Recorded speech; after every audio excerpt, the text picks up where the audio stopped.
Hi hello నమస్తే నేను మీ Kapil welcome to BRK legal. So మనతో పాటు ఉన్నారు హైకోర్టు అడ్వకేట్ వెంకట్ శెట్టి గారు. ఆయనతో మాట్లాడి మరిన్ని విషయాలు తెలుసుకుందాం. సార్ నమస్తే. నమస్తే సార్. సార్ ఇప్పుడు చాలామంది అప్పులు తీసుకొని అవి కట్టలేక చనిపోదామని కూడా అనుకుంటున్నారు. సో వాళ్ళకి చట్టపరంగా ఏమన్నా దారి ఉందంటారా? ఇక్కడ ఎప్పుడైతే లాక్డౌన్ అయిపోయిందో లాక్డౌన్ తర్వాత నుంచి చాలా ఫ్యామిలీస్ రోడ్డున పడ్డాయి. ఏదైతే వాళ్ళు ఫినాన్షియల్గా వాళ్ళు క్యాపబుల్ చేసుకోలేక. అండ్ అదే కాకుండా లాక్డౌన్ సిచ్యువేషన్లో కూడా ఏదైతే ఈ కరోనా వల్ల చాలామంది ఖాళీగా ఉండడం వల్ల, వాళ్ళకి ఏదైతే రెవెన్యూ లేకపోవడం వల్ల ఈ పర్సనల్ లోన్స్ అని చెప్పేసి, లేకపోతే ఏదంటే హ్యాండ్ లోన్స్ అని చెప్పేసి, క్రెడిట్ కార్డ్స్ అని చెప్పేసి తీసేసుకొని వాటిని కట్టలేక చాలామంది సూసైడ్ చేసుకునే కేసెస్ ఉన్నాయి. ఇక్కడ మనం జనరల్గా మాట్లాడుకుంటే వాళ్ళు కొన్ని ఏదైతే పర్సనల్ ఇష్యూస్ వల్ల వాళ్ళు పైసలు తీసుకోవడం, సో పైసలు తీసుకొని వాటిని కట్టలేని సిచ్యువేషన్స్లో మనం బయట చూసుకున్నా కానీ హ్యాండ్ లోన్ చూసుకుంటే ఆల్మోస్ట్ 10%, 20% రేట్ ఆఫ్ ఇంట్రెస్ట్ ఉంది. ఇదర్ పర్సనల్లో అయినా క్రెడిట్ కార్డ్ అయినా కూడా almost 10 to 20% rate of interest ఉంది. ఇక్కడ ఎక్కడ కూడా ఏ బ్యాంకర్ అయినా కానీ ఎవరు కూడా వాడి స్టేటస్ ఏంది, వాడు పే చేయలేస్తాడా చేయలేడా అని చెప్పి ఆలోచించకుండా వాడికి అమౌంట్ అనేది ఇచ్చేసారు. దీనివల్ల ఏమైపోతుంది అని అంటే వాడు ఫైనాన్షియల్ క్రైసిస్లోకి వెళ్ళడము, దాని తర్వాత ఏం చేయాలో అర్థం కాక సూసైడ్ థాట్స్ అనేది రావడం కామన్. హ్యూమన్ సైకాలజీ ప్రకారం మనం మాట్లాడుకోవాలి అని అంటే ఏదైతే ప్రెషర్ ఎక్కువైన సిచ్యువేషన్స్లో ఏం చేయాలి అని చెప్పి వేరే ఆప్షన్ లేకపోవడం వల్ల చాలా మంది ఏదైతే సూసైడ్ చేసుకోవడం జరుగుతూ ఉంటుంది. ఈ సూసైడ్ వాళ్ళు ఒక్కళ్ళు చేసుకోవడం కాదు, ఏదైతే వాళ్ళ బిడ్డలు, ఏదైతే వాళ్ళ కొడుకులు కానీ వాళ్ళ కూతుర్లు కానీ లేదు వాళ్ళ మిసెస్ని కానీ, సో వాళ్ళ ఫ్యామిలీ మొత్తాన్ని అందరినీ కూడా చంపేసి వీడు చనిపోవడం జరుగుతుంది చాలా సిచ్యువేషన్స్లో. లేదు అని అంటే ఒక పాయిజన్ ఇచ్చేసి అందరు పాయిజన్ ఇంటిలి పాయిజన్ దాగి చనిపోవడం కానీ ఇట్లాంటి కేసెస్ మనం చాలా చూసుంటాం. సో వీటన్నిటికీ చావే పరిష్కారం కాదనమాట. సో నువ్వు ఒకవేళ కొన్ని సిచ్యువేషన్స్ వల్ల లాస్ అయిపోయావు, నీకు శాలరీ వస్తుంది, ఏదైతే మన రెవెన్యూ కంటే ఈఎంఐలు ఎక్కువ ఉన్నాయి. సో ఈ సిచ్యువేషన్ నుంచి బయట పడాలి అనుకున్నా, లేదు బయట నుంచి మనం అమౌంట్ తీసుకొచ్చినాం, మనం పెట్టిన బిజినెస్ లాస్ అయిపోయింది అండ్ అదే కాకుండా వేరే ఆప్షన్ లేదు, సో వేరే కట్టడానికి కూడా ఎక్కడి నుంచి అమౌంట్ తీసుకురావాలన్నా దొరకట్లేదు. ఇట్లాంటి సిచ్యువేషన్లో ఏంది అని అంటే చావే పరిష్కారం కాదనమాట. వీటన్నిటికి సొల్యూషన్ ఏంది అని అంటే, ఒకటి నీకు కొంచెం టైం కావాలి అనుకున్న సిచ్యువేషన్స్లో మనం ఇంజెక్షన్ సూట్ అని చెప్పి ఉంటుంది, సివిల్ సూట్. ఆ సివిల్ సూట్ ఫైల్ చేసుకొని కొంచెం టైం తీసుకోవచ్చు. బాబు నేను అమౌంట్ పే చేయలేకపోతున్నా, నా దగ్గర అంత స్తోమత లేదు, నా దగ్గర ఇప్పుడు అమౌంట్ లేదు అని చెప్పేసి ఆ రీజన్ని చూపించేసుకొని మనము కొంచెం టైం అనేది తీసుకోవచ్చు. అండ్ అదే కాకుండా ఇన్సాల్వెన్సీ కూడా మనం ఫైల్ చేసుకోవచ్చు. నా దగ్గర ఏం లేదు ఇప్పుడు, నేను బిజినెస్ చేసి మొత్తం లాస్ అయిపోయినా, అండ్ అదే కాకుండా నాకు వచ్చే రెవెన్యూ కూడా లేదు, నాకు ఇప్పుడు ఏం చేయాలో కూడా నాకు ఆలోచించే స్టామినా అనేది నాకు లేదు, సో నన్ను అందరూ వచ్చి ప్రెషర్ పెడుతున్నారు ఇట్లా అని చెప్పేసి ఒక ఇన్సాల్వెన్సీ పిటిషన్ వేసేసుకొని, సో ఏదైతే ఇట్లాంటి ఇష్యూస్ అన్నిటి నుంచి కూడా బయటపడవచ్చు ఏదైతే మనం ఇన్సాల్వెన్సీ ఫైల్ చేసుకొని. సో మనం ఇన్సాల్వెన్సీ ఫైల్ చేసేది దేనికి అని అంటే, నేను అమౌంట్ పే చేయలేకపోతున్నా, నా దగ్గర ఏం అమౌంట్ లేదు బాబు, అంతే. ఇక సరే ఇప్పుడు ఇంకొకటి ఏంటనంటే, టాపిక్ వచ్చింది కాబట్టి ఈ రికవరీ ఏజెంట్లు కానీ కాల్ చేసి అసలు వాళ్ళకి ఇష్టం ఉన్నట్టు మాట్లాడతారు. వాళ్ళు ఏదో వాళ్ళ దగ్గర నుంచి డబ్బులు తీసుకున్నట్టు ఇష్టం ఉన్నట్టు మాట్లాడేస్తారు. సో వాళ్ళు ఇంటికి వచ్చి అందరి ముందు కొంచెం రచ్చ చేసి వాళ్ళకున్న పరువును తీసేస్తూ ఉంటారు. సో వాళ్ళకంతా ఇక్కడ ఏంది అని అంటే, నార్మల్గా చాలా మంది దేనివల్ల తీసుకుంటారంటే, ఏదైతే వాళ్ళ ఫ్యామిలీలో సిచ్యువేషన్స్ వల్లని, కాల ఎవరికైనా హెల్త్ ఇష్యూస్ అని కానీ, లేదు ఎవరికైనా ఫీజు కట్టాలన్నా కానీ, ఏదో కొన్ని సిచ్యువేషన్స్ వల్ల పర్సనల్ లోన్స్ అని, క్రెడిట్ కార్డ్స్ అని చెప్పేసి యూజ్ చేయడం జరుగుతూ ఉంటుంది. సో వీళ్ళు ఏదైతే ఈ శాంక్షన్ చేసినప్పుడు కూడా వాళ్ళ ఇన్కమింగ్ కంటే అవుట్ గోయింగ్ ఎక్కువ ఉంటుంది. సపోజ్ వాళ్ళ శాలరీ కనుక 1 lakh ఉందనుకో, వాడు కట్టే ఈఎంఐలు ఆల్మోస్ట్ 2 lakhs ఉంటాయి. సో దీనివల్ల ఏమవుతుంది అంటే ఆటోమేటిక్గా ఫైనాన్షియల్ క్రైసిస్ లోకి వెళ్ళిపోతాడు. ఏదైతే రిమైనింగ్ 1 lakh కట్టడానికి యాప్ లోన్స్ అని తీసుకుంటాడు.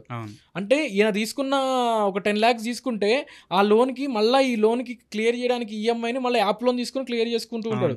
వీటి వల్ల చాలా ఫ్యామిలీస్ రోడ్డున పడుతున్నాయి. వీటి వల్ల వాళ్ళు ఫోకస్ ఏదైతే వాళ్ళ కెరీర్ మీద కూడా వాళ్ళు ఫోకస్ చేయలేక, అండ్ అదే కాకుండా వాళ్ళ ప్రొఫెషనల్ మీద ఫోకస్ చేయలేక చాలా మంది సూసైడ్ చేసుకోవడం జరుగుతూ ఉందన్నమాట. వీటన్నిటికీ ఏంది అని అంటే క్లియర్ సొల్యూషన్ ఏంది అని అంటే, మనం ఇంజెక్షన్ సూట్ ఫైల్ చేసుకొని కోర్టు కొంచెం టైం తీసుకోవచ్చు. ఇక్కడ బ్యాంకర్ కి రికవరీ ఏజెంట్స్ ని రిక్రూట్ చేసుకునే రైట్స్ అనేది ఉంది. Okay. As per law recruit చేసుకోవచ్చు. బట్ వాళ్ళు ఇల్లీగల్ మెథడ్స్ని వెళ్ళకూడదు అనమాట. ఏదైతే వాళ్ళ ఇంటి దగ్గరకు వచ్చి న్యూసెన్స్ క్రియేట్ చేయడము, అండ్ అదే కాకుండా వాళ్ళ రిలేటివ్స్కి కాల్ చేయడము, వాళ్ళ ఆఫీస్ దగ్గరకు వచ్చి న్యూసెన్స్ క్రియేట్ చేయడము, బెదిరిస్తా ఉంటారు, మీరు కట్టకపోతే నేను ఇవి 10 మందికి మీ కాంటాక్ట్ లో ఇవన్నీ చేసే రైట్స్ అనేది వాళ్ళకి లేదనమాట. సో ఇవన్నీ చేస్తున్నాడు అని అంటే మనం court through direct injection suit file చేసుకొని కోర్టు త్రూ కొంచెం టైం తీసుకోవచ్చు. అయ్యా నేను అమౌంట్ పే చేయలేకపోతున్నా, నా ఇంటి దగ్గరికి వచ్చి న్యూసెన్స్ క్రియేట్ చేస్తున్నారు, నేను నా జాబ్ మీద ఫోకస్ చేయలేకపోతున్నా, నా ప్రొఫెషనల్ మీద ఫోకస్ చేయలేకపోతున్నా, నా కెరీర్ మీద ఫోకస్ చేయలేకపోతున్నా అని చెప్పేసి. ఎందుకు అని అంటే ఇక్కడ ఎగ్గొట్టాలని చాలా మంది ఉండదు కాన్సెప్ట్. ఇక్కడ నేను రీపేమెంట్ చేస్తా కానీ నాకు కొంచెం టైం కావాలి. బికాస్ ఎందుకు అని అంటే వీడు వాళ్ళ ఇంటి దగ్గరికి వెళ్ళి న్యూసెన్స్ క్రియేట్ చేస్తున్నాడు, వాళ్ళ ఫ్యామిలీ వాళ్ళకి కాల్ చేస్తాడు. ఇప్పుడు ఇంటి పక్కన అమౌంట్ అడిగి ఈఎంఐ కట్టాలని ఇంటి పక్కన ఇయ్యాడు. ఇప్పుడు రిలేటివ్స్ కాల్ చేస్తాడు, వాళ్ళకి ట్రస్ట్ పోతుంది, వాళ్ళ దగ్గర నుంచి అమౌంట్ పుట్టవు. ఆఫీస్ దగ్గరికి వెళ్ళి న్యూసెన్స్ క్రియేట్ చేస్తారు, అక్కడ అమౌంట్ పుట్టవు. ఈ అమౌంట్ వచ్చే వేస్ మొత్తం వీళ్ళే క్లోజ్ చేస్తున్నారు. సో వాళ్ళపైన మనం ఏమైనా యాక్షన్ తీసుకోవచ్చా సార్? Compulsory sir. ఏదైతే మనము ఆర్బీఐకి డైరెక్ట్ మెయిల్ చేయొచ్చు, అండ్ అదే కాకుండా మనం డైరెక్ట్ వెళ్ళి కంప్లైంట్ కూడా రైజ్ చేయొచ్చు. నియర్ బై పిఎస్లోకి వెళ్ళి డైరెక్ట్ కంప్లైంట్ కూడా రైజ్ చేయొచ్చు. ఎందుకంటే చాలా సార్లు స్టేట్మెంట్లు అనేది పాస్ చేయడం జరిగింది. ఎవరైతే పోలీస్ డిపార్ట్మెంట్ వాళ్ళు చాలా సార్లు ఏదైతే రికవరీ ఏజెంట్స్ వాళ్ళు కానీ లేదు అని అంటే ఎక్కువ మిత్తికి వడ్డీ వ్యాపారం చేస్తూ వాళ్ళు ఎవరైనా మీ ఇంటి దగ్గరకు వచ్చి న్యూసెన్స్ క్రియేట్ చేస్తుంటే వాళ్ళ మీద కాల్ మనీ కేసెస్ అని కానీ, ఇన్ కేసు రికవరీ ఏజెంట్స్ మీద అయితే ఏదైతే కన్సర్న్ బిఎన్ఎస్ యాక్ట్ ప్రకారం కూడా వాళ్ళ మీద కేసెస్ అనేది ఫైల్ చేయొచ్చు. సో మనం చూసుకుంటే ప్రతి ఒక్క రికవరీ ఏజెంట్ వాట్సాప్ కాల్ వాడతారు. అవును, వాట్సాప్ కాల్ ఎందుకు చేస్తారు? మనం దాన్ని రికార్డ్ చేయలేము అని చెప్పేసి వాట్సాప్ కాల్ చేస్తూ ఉంటారు. సో ఆ సిచ్యువేషన్స్లో నువ్వు నార్మల్ కాల్ చేయి, నేను రెస్పాండ్ అయిపోతా. వాట్సాప్ కాల్ నేను రెస్పాండ్ గాను. ఓకే, ఇలా ఇంతే మాట్లాడాలి. ఎందుకు అని అంటే నువ్వు ఇక్కడ కట్టాలి, నాకు కొంచెం టైం కావాలి. సో నువ్వు డేర్గా లేకుండా వాళ్ళు బెదిరిస్తున్నారు అని భయపడుతున్న సిచ్యువేషన్లో కంపల్సరీ నువ్వు డిప్రెషన్లోకి వెళ్ళిపోతావు. ఇట్లా చాలా మంది ఏదైతే ఈ బయట అప్పుల వల్ల అండ్ అదే కాకుండా ఈ లోన్స్ క్రెడిట్ కార్డ్స్ వల్ల చాలా మంది సూసైడ్ చేసుకోవడం జరిగింది. అండ్ అదే కాకుండా కనపడకుండా ఎక్కడికైనా వెళ్ళిపోవడము, ఇట్లాంటి సిచ్యువేషన్స్ కూడా చాలా ఉన్నాయి. సో ఇక్కడ రికవరీ ఏజెంట్లు అంటే వాళ్ళ సొంతంగా ఉపయోగించి ఇలా మేమే కాల్ చేసేసి అడిగేస్తాము అని చెప్పేసి అనుకుంటారా, లేకపోతే బ్యాంకు వాళ్ళని వీళ్ళు ప్రోత్సహిస్తారు? బ్యాంకు వాళ్ళు వీళ్ళని ప్రోత్సహిస్తారు. ఎందుకు అని అంటే బ్యాంకు వాళ్ళ దగ్గర ఉన్న రికవరీ ఏజెంట్ సపరేట్ ఉంటాడు. థర్డ్ పార్టీ ఏజెంట్స్ వీళ్ళంతా. ఈ థర్డ్ పార్టీ ఏజెంట్స్ ఏంది అని అంటే ఏదైతే వాళ్ళకి వచ్చే 30% కమిషన్స్ వల్ల వాళ్ళు ఏం చేస్తారు అని అంటే ఇట్లా ఇంటి దగ్గరికి వెళ్ళి ఎవరైతే క్రెడిట్ కార్డులు పర్సనల్ లోన్లు తీసేసుకొని ఎవరైతే కట్టకుండా ఈఎంఐలు కట్టలేని సిచ్యువేషన్స్ లో వాళ్ళ దగ్గరికి వీళ్ళందరూ వెళ్ళి ఈ రికవరీ ఏజెంట్స్ వెళ్ళి అక్కడ న్యూసెన్స్ క్రియేట్ చేయడము, గలాటా క్రియేట్ చేయడము, ఇవన్నీ చేస్తూ ఉంటారు అనమాట. సో వీటన్నిటికీ బెస్ట్ సొల్యూషన్ ఏంది అంటే ఒకటి ఇంజెక్షన్ సూట్ వేసుకోవచ్చు. ఇంజెక్షన్ సూట్ వేసుకొని అయ్యా నాకు కొంచెం టైం కావాలి అని చెప్పి కోర్టు త్రూ పర్మిషన్ తీసుకోవచ్చు. ఇన్ కేస్ దాన్ని వాళ్ళు యాక్సెప్ట్ చేయకుండా అప్పటికీ వస్తున్నారు అని అంటే డైరెక్ట్ మనం కన్సర్న్ నియర్ బై పిఎస్కి వెళ్ళి వాళ్ళ మీద కంప్లైంట్ కూడా రైజ్ చేయొచ్చు. బికాస్ ఎందుకు అంటే ఈ కేసెస్ నెంబర్ ఆఫ్ కేసెస్ అయిపోయినాయి. ఎందుకు అని అంటే ఈ బ్యాంక్ వాళ్ళు ఇచ్చేది కూడా వాడికి ఎంత శాలరీ వస్తుంది. సో 1 lakh శాలరీ వస్తున్నప్పుడు నువ్వు 2 lakhs ఈఎంఐ ఉన్న నువ్వు 2 lakhs ఈఎంఐ కట్టేటట్లు నువ్వు అమౌంట్ ఎట్లా శాంక్షన్ చేస్తావు? ఒక 80,000 ఇస్తే వాళ్ళు కట్టేస్తారు. వాడి స్టామినా ఎంత? 1 lakh అంటే 50,000 వాడి స్టామినా. అంటే నువ్వు 50,000 ఈఎంఐ మించి అమౌంట్ అనేది వాళ్ళకి శాంక్షన్ చేస్తున్నావు. ఇక్కడ నువ్వే వాళ్ళకి ఇచ్చి ప్రోత్సహిస్తున్నావు, నువ్వే టాప్అప్లు ఇస్తున్నావు, దాని తర్వాత నువ్వే క్రియేట్ చేస్తున్నావు ఇవన్నీ. ఇక్కడ బ్యాంకు వాడే ఫోన్ చేసి తీసుకోమంటాడు, అండ్ బ్యాంకు వాళ్ళే కట్టకపోతే వచ్చి ఫోన్ చేసి పిలుస్తారు. సరే నువ్వు ఇయ్యే అనొచ్చు, సరే బాబు బ్యాంక్ వాడు నువ్వు అమౌంట్ తీసుకొని ఎగ్గొట్టమని చెప్పి ప్రోత్సహిస్తున్నావు, నువ్వు ఇయ్యే అనొచ్చు. ఇక్కడ 20 to 30% రేట్ ఆఫ్ ఇంట్రెస్ట్ కట్టి నువ్వు వాడి ఇన్కమ్ ఎంత వస్తుంది అని ఆలోచించకుండా నువ్వు వాళ్ళకి అమౌంట్ శాంక్షన్ చేస్తున్నావు అని అంటే ఓన్లీ నీ స్వార్థం కోసం చేస్తున్నట్లే కదా. అంటే వీళ్ళకి ఎట్లో కట్లా వీళ్ళ దగ్గర నుంచి అమౌంట్ గుంజొచ్చు, దాని తర్వాత వీళ్ళని ప్రెషర్ పెట్టైనా కూడా ఏదో ఒకటి ఆ కాన్సెప్ట్ లోనే కదా ఇక్కడ. అందుకే బ్యాంక్ వాడు సేల్స్ టీమ్ సపరేట్ పెట్టుకుంటాడు, క్లోజింగ్ టీమ్ సపరేట్ పెట్టుకుంటాడు, రికవరీ టీమ్ సపరేట్ గా పెట్టుకుంటాడు. నువ్వు ఈ సేల్స్ ఇవన్నీ నువ్వు ప్రాపర్ గా చూసి కనుక నువ్వు అమౌంట్ శాంక్షన్ చేస్తే రికవరీ టీమ్ అవసరం లేదు కదా. ఇక్కడ అమౌంట్ కూడా జనాలు మంచిగా కడతారు కదా ఈఎంఐలు అనేది. సో ఇక్కడ వాళ్ళ ప్రాబ్లమ్స్ వల్ల ఏదైతే వాళ్ళ ఫైనాన్షియల్ క్రైసిస్ వల్ల వాళ్ళ అమౌంట్ అనేది లోన్గా క్రెడిట్ కార్డులుగా లేదు అని అంటే హ్యాండ్ లోన్గా తీసుకోవడం జరుగుతూ ఉంటుంది. సో వాటి వల్ల ఏదైతే వీడికి అవసరం ఉంది తీసుకున్నాడు, వీడికి కట్టాలి, అది ఓకే, కానీ కొంచెం టైం ఇవ్వాలి. ఇప్పుడు ఆల్మోస్ట్ ఒక అవుట్ స్టాండింగ్ అమౌంట్ 1 lakh ఉంది, ఈఎంఐ పర్ మంత్ 1 lakh వస్తుంది, 2 lakhs ఈఎంఐలు ఉన్నాయి, ఇంకో 1 lakh యాడ్ నుంచి తీసుకొస్తున్నాం, బయట నుంచి అప్పు తీసుకొచ్చి కడుతున్నారు చాలా మంది. మ్యాక్సిమం ఆఫ్ ద సిచ్యువేషన్స్ లో ఇట్లాంటి ఐటీ ఎంప్లాయీస్ చాలా మంది ఉన్నారు. ఇట్లా ఐటీ ఎంప్లాయీస్ చాలా మంది ఈ క్రెడిట్ కార్డ్స్, పర్సనల్ లోన్స్ అని చెప్పేసి, ఇంట్లో హెల్త్ ఇష్యూస్ అని, లేదు అని అంటే వాళ్ళకి ఎందుకు అని అంటే వేరే ఇన్కమ్, సైడ్ ఇన్కమ్ అనేది ఉండదు ఐటీ ఎంప్లాయీస్కి.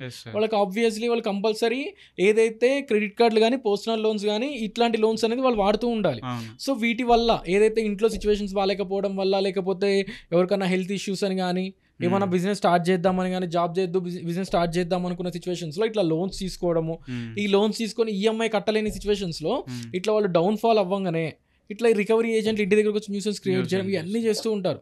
సార్ ఇప్పుడు క్రెడిట్ కార్డు, మామూలుగా పర్సనల్ లోన్స్ ఇవన్నీ మనం కట్టలేని పక్షంలో ఐపీ పెట్టుకోవచ్చా? సార్ ఇక్కడ ఏంటి అని అంటే ఏదైతే ఎన్బిఎఫ్సి బ్యాంక్స్కి నువ్వు ఇన్సాల్వెన్సీ పెట్టడానికి ఛాన్స్ లేదనమాట. ఏదైతే ఇది బ్యాంక్రప్టెన్సీ కింద వెళ్తుంది. సో ఇట్లాంటి సిచ్యువేషన్స్లో నువ్వు ఏ పాటికి సివిల్ సూట్ వేసుకొని కొంచెం టైం తీసుకోవడం కానీ, ఏదైతే ఎవరైనా బ్యాంకు దగ్గర నుంచి నీకు ఇన్సాల్వెన్సీ ఫైల్ చేస్తా అన్నది కూడా అది కంపల్సరీ ఆ పిటిషన్ డిస్మిస్ అయిపోతుంది. 100% నేను బాండ్ రాసిస్తా, ఆ పిటిషన్ అనేది కంపల్సరీ డిస్మిస్ అయిపోతుంది. ఇన్సాల్వెన్సీ అనేది అది దానికి వర్తించదు. ఇన్సాల్వెన్సీ అనేది నువ్వు ఎక్కడైనా బిజినెస్ చేసినావు, సో ఆ సిచ్యువేషన్స్లో కానీ, లాస్ అయిపోయిన ఆ సిచ్యువేషన్స్లో. బట్ ఇన్సాల్వెన్సీ అనేది దీనికి ఏదైతే ఎన్బిఎఫ్సి బ్యాంక్స్కి కానీ, ఫినాన్స్ ఇన్స్టిట్యూషన్స్కి కానీ వీటన్నిటికీ చెల్లదనమాట. వీటన్నిటికీ చెల్లదు. ఒకవేళ నువ్వు ఫైల్ చేసుకున్న పిటిషన్ డిస్మిస్ అయిపోద్ది. ఇవన్నీ ఏంటి అంటే ఆర్బిట్రేషన్కి వెళ్తాయి. ఆర్బిట్రేషన్ దగ్గర నుంచి మళ్ళీ సివిల్ కోర్టుకు రావడం జరుగుతూ ఉంటుంది. సో దానికంటే ముందు మనం ఇక్కడెక్కడా కూడా ఎగ్గొట్టాలి అనే కాన్సెప్ట్లో ఇది వేయట్లే, కొంచెం టైం కావాలి అని పిటిషన్ ఇస్తున్నాం. Okay, thank you sir. చూసారు కదండి. సో ఇంకేమైనా డౌట్స్ ఉంటే కింద స్క్రోల్ అవుతున్న నంబర్కి కాల్ చేస్తే మన అడ్వకేట్ గారితో డైరెక్ట్ మాట్లాడవచ్చు. లేదనంటే కింద కామెంట్లో పింగ్ చేస్తే నెక్స్ట్ టైం మన అడ్వకేట్ గారితో మాట్లాడి దానికి సొల్యూషన్ తీసుకోవచ్చు. Thank you.